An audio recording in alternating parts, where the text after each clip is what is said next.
So with the morning session and the formality of the prologue out the way, it was now time to really let the dust fly. Chris Visser was in great shape. He now knew what the course was going to be looking like, and he would have no dust to deal with. Everyone else would be chasing into the dust. Ernst Robertson, Henry Kerner seemed to have gelled extremely well on this tour, and with their Nissan Navara, they were in with a shout of rocking and rolling all the way to the top, but they were going to be pushed very hard by Visser out front and Vos from behind.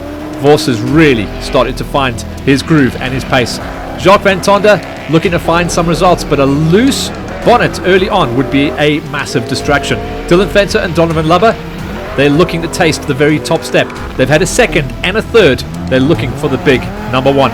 Yanni and Peter Visser in the Class S. We call them the Giant Killers because they can so often take their little plucky Class S all the way and beat a lot of the Class Ts and sometimes the Class FIAs. Leon and Werner Mostert, the Class Gs, the men that are looking for a double championship, that's national and regionals in one season, did their best qualifier of the year, qualifying in 7th overall, setting themselves up for a great run. Malcolm Koch and Johan Berger also gelling well with the former NWM Ford Ranger. They qualified just inside the top 10 ahead of Kurbis, Furry and Philip LaRue. The P44, a massive surprise package in the second half of the 2019 championship. Pete and Benjamin Kotzer had their best qualifier, but as you can see, if you didn't qualify inside the top 10, you were going to be sucking dust early on. The side-by-sides, remember, do not have the luxury of a screen, neither do any of the open wheel categories. The A25 of Dion Boyens and Jacques LaRue were going straight into a brown wall. Keith McInerney and Andrew McInerney gelling and pairing up for the first time in 2019. The P03 already getting lost in the dust, along with Christo Rose and Tion Swart. The pace outside the top 15 was dropping off a cliff. That meant all the qualifiers inside the top 10 were running and hiding and would no doubt set off and set the fastest lap times on lap number 1. Let's take a look inside of the D33 with Francois van der Walt and Gerry Prinsloo. Bit of a gap out front, but they would be able to catch that up very quickly, and as soon as they got in the dust they would go blind. But remember, all of these crews have already been out onto this track for the prologue in the qualifying run on the morning session, so not totally blind, but they would be very much reliant on the calls from their navigators come the main race. Wayne and Keith Smith in the D22 had done a good enough job just squeaking their way inside the top 20 for qualifying, but they were a long way off the pace. But they would try and challenge a little bit further up the order to try and get into a podium placing for the Class Ds.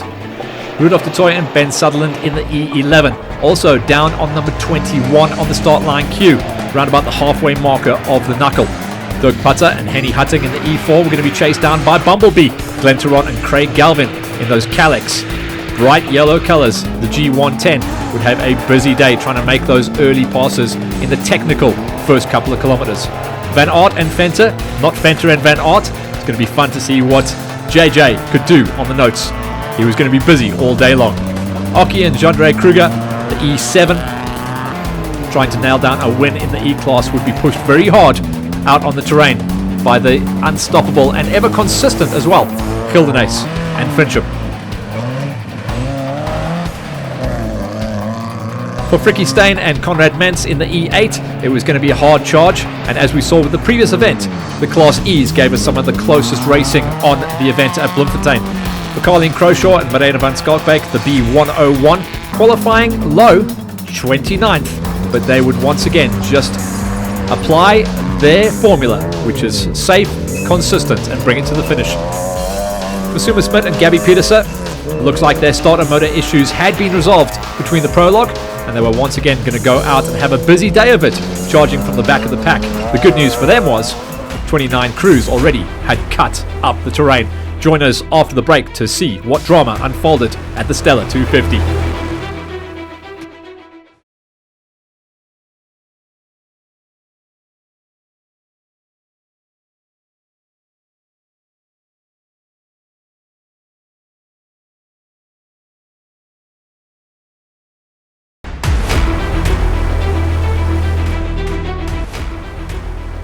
The T44 of Louis Weishart and Heineke Erasmus had a great run in the early stages until disaster struck. The crew saw flames in the cab and slowed down as much as possible before bailing out, thankfully not injuring each of them. the car unfortunately burnt down to a molten mess of nothing, even though the flame retardant system did go off. Also quick to react were the crews and officials. The fire was contained to the immediate area with no surrounding property damaged, but a very sad end to the D44. For the Land Rover of Sarel Oosthuizen and Gili Leroux, they were the final finishers, scoring a 28th overall, putting them to the bottom of the pile, but still putting valuable points on the plate, and in a development season, putting the Evoque engine into the old Land Rover. It's starting to look like a very strong package going forward into 2020. For PM de Villiers and Jacques Van Heerden in the F1, the oldest Datsun out there, they did a sterling job just to bring it home and complete full race distance in a race time of just over 5 hours. Good job for the winners of the F-Class. Our first ladies team, now with a new starter motor in place donated by their husbands, the P18 of Smit and Peterser, the ladies set off on the main race with renewed confidence.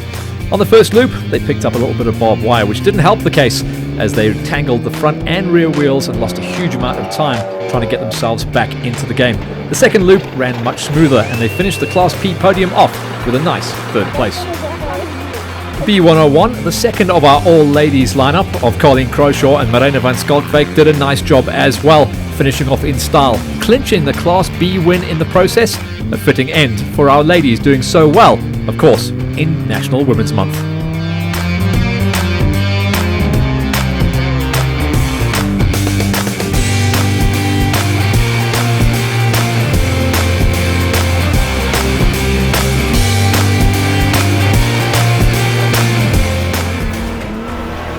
For the D22 of the Smiths, Wayne on the wheel, Keith on the notes. They did a good enough job for 5th in Class D, but were severely punished, proving how important it is to get a good position coming out of the prologue to start the racing weekend.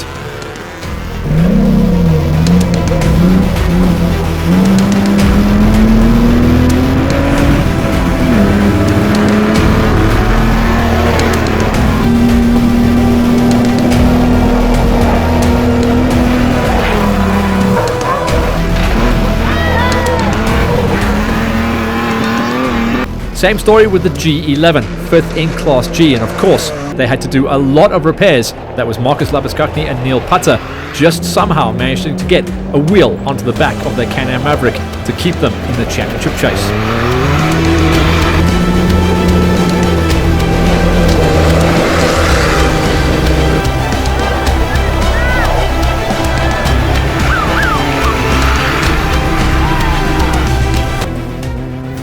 It was also championship considerations for Andre Gildenes and Victor Fincham, the reigning champions in the Class E series from 2018, battling for form this time around, would eventually walk away just off the podium with a 4th place in class here at Stella.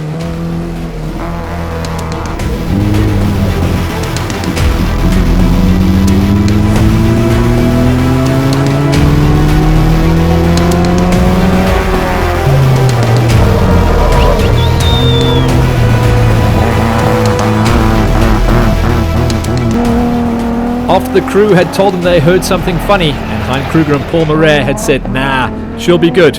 Unfortunately, it came. After changing a flat tyre 10 kilometers into the main race, they finally heard the misfire. They eventually stopped at the start of the second loop and found a loose coil plug, promptly stuck it back into position, and suddenly the car ran like a dream.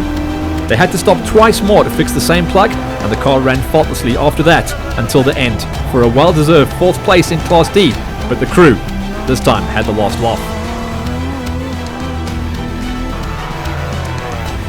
For Aki and Jandre Kruger in the E7, they eventually got themselves into the top 20 overall, but more importantly, because of problems in the rest of the class, they got 3rd place in Class E and would now be considered high championship threats with the season winding down. And as has been the case the whole way through the 2019 tour, Class E's giving us the best racing and the best championship throughout the field. Join us after the break and see who managed to squeak their way into a top 20 overall.